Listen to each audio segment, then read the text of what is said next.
Gipaniguro sa kapulisan sa tibuok munisipalidad sa Pulumulok nga mamahimong hapsay og malinaw na mga aktibidades sa tibuok durasyon sa Semana Santa ug ang nagkaduol nga summer vacation. Sumala ni Pulis Lieutenant Colonel Johnny Rick Midel, hepe sa kapulisan sa mong munisipyo, nga human ang gihimong panagpulong sa South Cotabato Provincial Police Office ug paglusad sa Oplan Ligtas Sumvac na himong gideploy na niini ang iyang mga sakop ug laoman sa publiko ang presensya sa kapulisan sa mga kadalanan sa mong lugar.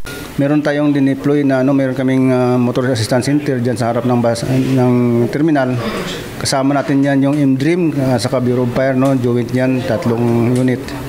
Saka meron din kaming police assistance sa may Dagok, man din yan ng ating police, para mga motor assistant kung may mga concern sila. Saka yung nakasubmit na rin ang simbahan dito ng kopya ng kanilang schedule. May detail tayo every time na mayroon silang engagement. Sana patuloy silang mga suporta sa amin. Kami naman kanilang kapulisan na ginagawa ang lahat para sa kanilang safety, seguridad nila. At saka pagtulungan na sa ating lalo na sa ating mga checkpoint, mag-submit lang sila at saka wala naman tayong problema kung maayos lang sila. Gisiguro usab sa mga otoridad nga luwas ang tanang mga mananakay nga mobiyahe ug muli sa nagkadaiyang probinsya. Asa nagpahigayon na og inspeksyon ng mga sakop sa Land Transportation Office kun LTO Pulumulok sa mga public utility vehicle sa mga pampublikong terminal sa maong munisipalidad. Nag-inspect lang sa mga motor vehicles na diri papasahero.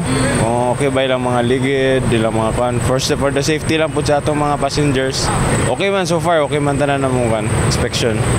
Reminders lang po para sa to safety, road safety. Gihangyo sa mga otoridad ang kooperasyon sa publiko aron makaangkon og hapsay nga biyahe ug malinawong pag-obserba sa Semana Santa. In the heart of changing lives, kini si MJ Fernandez sa Brigada News Jensen. Brigada News.